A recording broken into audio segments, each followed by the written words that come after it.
Alright, it looks like we have here another pick up and play, and this is of a Zelda figure I picked up recently that will be in the next results video. Normally I don't like to pick up these things anymore just because they, take up space and they don't really do anything, and I don't really play with action figures anymore. So this actually suits my style because it's very small. It's only around maybe 2.5 inches tall. It just sits there on the shelf. It doesn't really have any points of articulation and just looks really nice.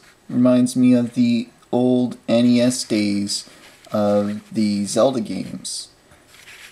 Here is the packaging for the Zelda figure. Very plain and simple, but like the most Japanese figures, it is very easy to open with the plastic lips rather than the tear apart your cardboard rage-inducing bubble packs that are on most electronics and action figures.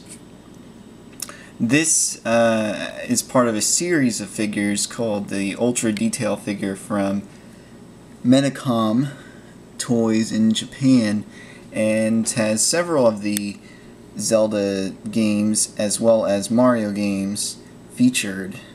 All the figures are around, again, 2 inches tall. I'll include a link of where I purchased this. It's bound to become somewhat of a collector's item, so you should probably pick it up sooner rather than later.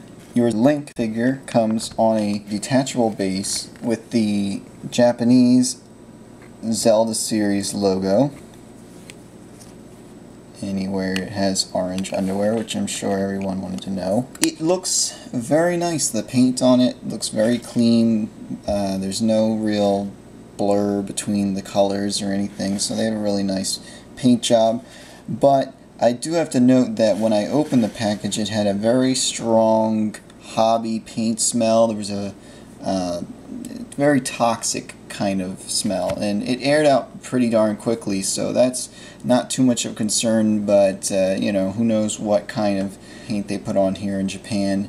And also to note that the paint has no finish. I think this kind of matte paint will be very easy to chip off, so you may want to put some tack or tape down to secure the figure so that it doesn't tip over and chip. Link has that kind of gruff, business in a cute anime, Japanese anime style. The design, I really like it. It really, like I said, reminds me of what they would use to draw Link in the manuals of the old Zelda games.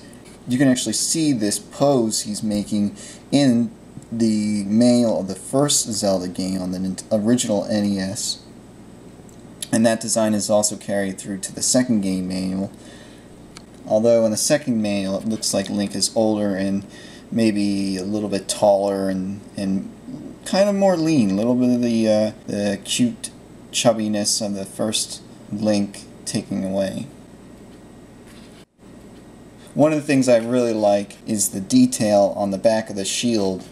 It's a wooden shield, and it has the small wooden planks used. You can actually see the individual ribs of each plank on the back of the shield, as well as the metal grip.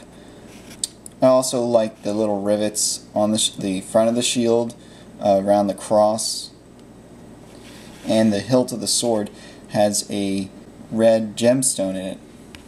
Now the figure has no points of articulation, but is already in an awesome pose, so that doesn't matter. I don't know why you would want to move him. He has no accessories other than the ones that he's already attached to, and you can't pry those off, and don't know why you would want to. So, but either way, he's very small and can fit right next to your NES carts or seat or top of your system. Sorry to those top loaders, this might just slide off, so front loaders need only apply.